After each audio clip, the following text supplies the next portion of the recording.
বসে থাকতে থাকতে ভোর হয়ে এলো। ঘরের এক কোণে চুপ করে চোখ বন্ধ করে তিনি বসে আছেন।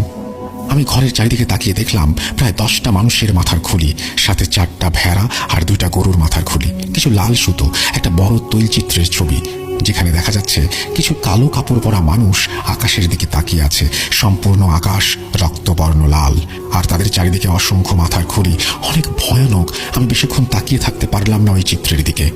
উনি চোখ খুলে তাকিয়ে বললেন, যা। আমি কিছু না বলে বেরিয়ে এলাম। তারপর বাড়িতে চলে আসলাম।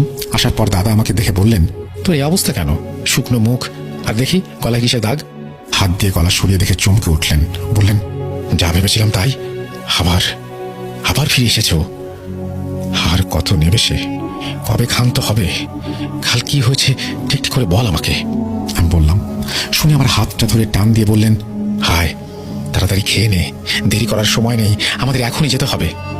আমি খাওয়া দাওয়া শেষ করলাম। আমাকে নিয়ে দাদা নিজের ঘরে গিয়ে একটা পুরনো সিন্দুক থেকে 3টা তাবিজ বের করলেন। একটা আমাকে, একটা দাদিকে, আর একটা নিজে গলায় পরে আমাকে বললেন, এই তাবিজ যেন আমরা ফিরে আসার আগে না খোলা হয়। দাদি আর দাদা সব জানে। আমি কিছু বুঝতে পারছি না কেন এসব হচ্ছে, কি হচ্ছে, কোথায় যাচ্ছি আমরা। আমি বললাম, কিছু বলো আমাকে, কি হয়েছে, এসব কি হচ্ছে, তুমি তো ভয় পাচ্ছ কেন? দাদা বললেন, রাস্তায় সব বলবেন, এখন যেন শুধু যেতে থাকি। আমি তাই করলাম। দাদা একটা ব্যাগ নিলেন, কিন্তু ওই ব্যাগে কি আছে আমি জানি না, জিজ্ঞেসও করিনি। কাল রাত থেকে এত ঘটনা ঘটে যাচ্ছে, আমি যেন কোনো স্বপ্ন দেখছি। স্বপ্ন হলেই ভালো হতো। আমরা বাড়ি থেকে বের হলাম, একটা গরুর গাড়িতে উঠলাম। দাদা চুপ করে বসে আছেন, দেখে বোঝা যাচ্ছে খুব দুশ্চিন্তায় আছেন তিনি। দীর্ঘক্ষণ চুপ থেকে হঠাৎ বড় নিঃশ্বাস নিয়ে শান্তভাবে বললেন, হাসকর, আজ আমি তোকে কিছু কথা বলতে চাই।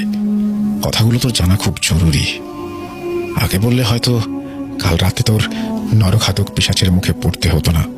আল্লাহর অশেষ রহমত যে তিনি ঠিক সময়ে তোকে তার কোনো বান্দার মাধ্যমে বাঁচিয়েছেন। কি ঘটনা, আমাকে খুলে বলো। দাদা বলতে শুরু করলেন। ঘটনা শুরু আমার দাদার বাবা জমিদার জাহাঙ্গীর শাহর সময়। প্রতিপত্তি কম ছিল না। এই প্রতিপত্তির কারণে সে অহংকারী আর সাধারণ মানুষের ত্রাসে পরিণত হয়।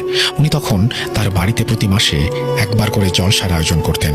জলসায় দেশের বিভিন্ন অঞ্চল থেকে সুন্দরী নর্তকীদের মোটা অঙ্কের অর্থের বিনিময়ে নিয়ে আসা হতো।